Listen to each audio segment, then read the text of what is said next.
Within the documents you compose in Notion, you'll often want to present tabular information without employing the full functionality of a database.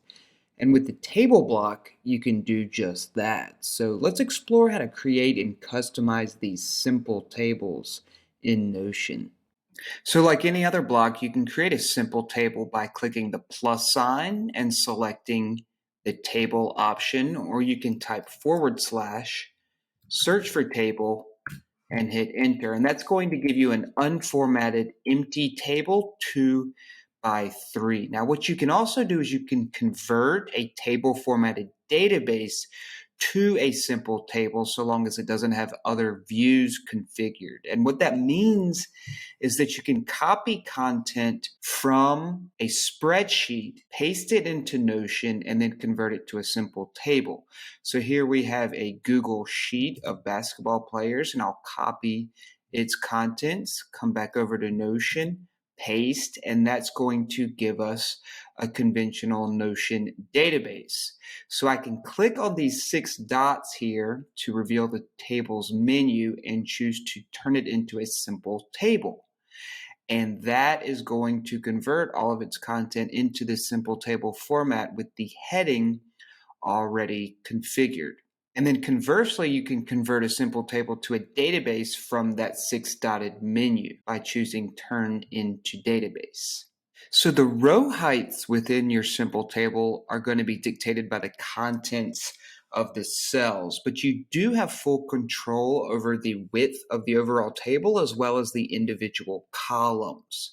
So for any column, you can drag its border and resize it. And as you edit your simple table, you're going to see its primary menu up at the top right. And if you click the double arrow within that menu, it's going to extend the width of your table to the full width of your page's content. And when it does that, it's going to give each column an equal width.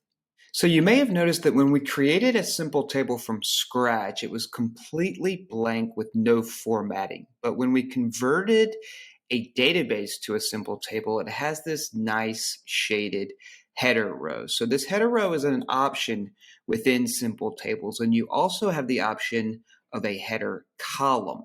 And that's going to be configured within the options drop down of the primary menu. You can toggle and untoggle the header column and the header row. But within simple tables, each row and column also has its own 6-dotted menu. So for the top row, you're going to have the option to toggle or untoggle the header row. And then for the first column, you'll have the same option. But all other rows and columns don't have that option, you'll notice.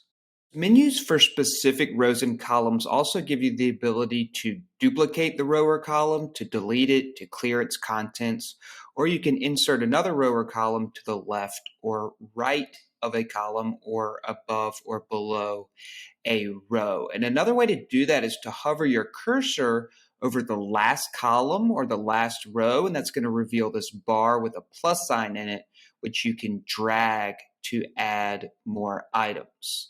And at the bottom right of the simple table is a plus sign that you can also drag to add items. You can also hold down on a columns or a rows 6-dotted menu and drag it to rearrange them. And with a full column or row selected, you can use a keyboard shortcut like Command B to apply formatting to all contents of that row or column. So in terms of populating and formatting the contents of simple table cells, they're going to work just like text properties within databases or just general text blocks. And what that means is that you can format the text in a variety of ways, and you can apply hyperlinks, and you can mention people and pages and dates, but you're not able to add other blocks within the cells of simple databases.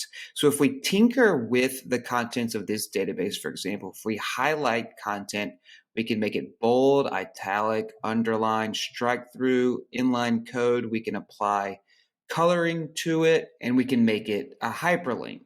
And even though we can't use bullet lists and checklists and number lists and other blocks within the cells of simple tables, We can get creative with emojis and special characters to accomplish a variety of needs and have a little fun. So you can see some examples of how this text is formatted and emojis and special characters are used to accomplish some unique needs, including the use of the bullet character, which is not a bulleted list, but just a bullet character followed by a space where each item occupies its own line within the cell to create a bulleted list. And of course, these line breaks are created by holding Shift and hitting Return. And as we saw, we could take this simple table, click its six-dotted menu, and turn it into a database, which in some instances is going to be useful by adding the expansive capabilities of databases. So if any questions emerge as you tinker with simple tables, feel free to tweet at William Nutt.